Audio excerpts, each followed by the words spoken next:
अब आपको बता दें, मैसूरू दशहरा की चर्चा देश ही नहीं दुनिया भर में होती है। यहाँ विजयदशमी के दिन हाथियों का जुलूस देखने जगह जगह से लोग पहुंचते हैं।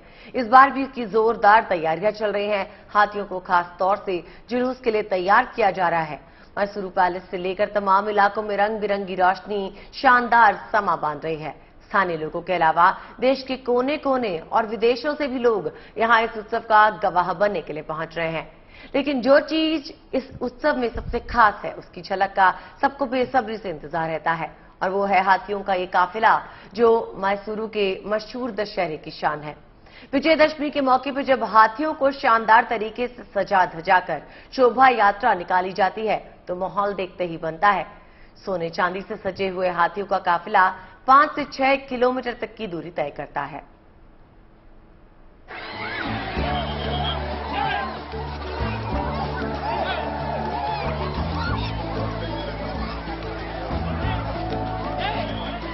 दुनिया भर में मशहूर मैसूर का दशहरा उत्सव धूमधाम से चल रहा है।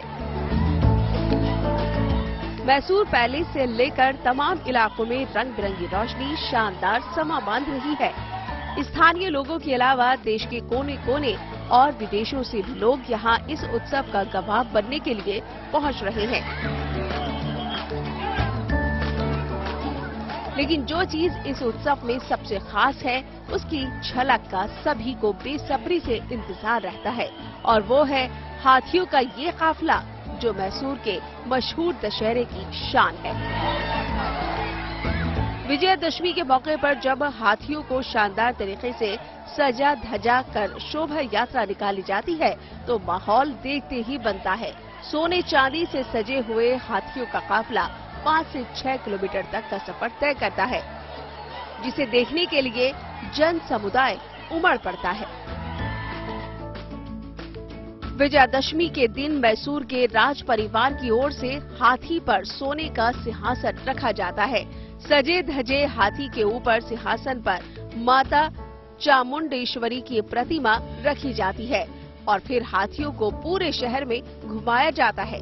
1970 के पहले सिंहासन पर मैसूर के राजा बैठा करते थे, लेकिन 1971 से इस पर माता की प्रतिमा रखी जाती है। शोभा यात्रा मैसूर पैलेस से शुरू होकर बनी मंडप पर जाकर खत्म होती है। इस बार भी सैकड़ों साल पुरानी इस परंपरा को निभाने के लिए हाथियों को तैयार किया जा रहा है।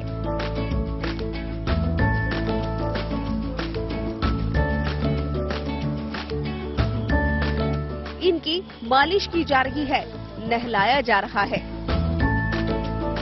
मनपसंद चीजें खिलाई जा रही है।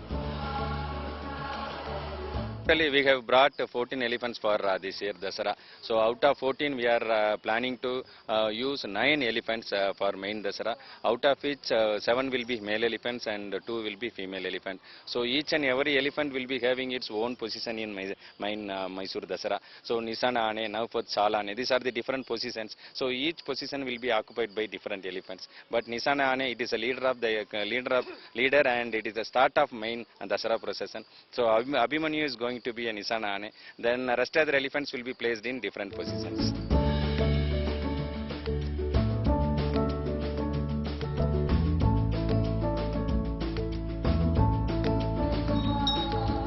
दरअसल जुलूस के लिए हाथियों का चयन आसान नहीं है। खास तौर से इसका फैसला गहन विचार विमर्श के बाद ही किया जाता है कि सिंहासन को ले जाने के लिए कौन सा हाथी सबसे फिट है। इन बातों का खास ख्याल रखा जाता है कि हाथी का स्वभाव कैसा है, लोगों की भीड़ देखकर उसका मिजाज बिगड़ेगा तो नहीं, उसकी चाल कैसी है और उसकी पीठ सपाट है या नहीं, ताकि हौदा या सिंहासन रखने में दिक्कत न हो। Selection is a very important process. One cannot just decide and take that this elephant is fit for carrying the howdah. That's not.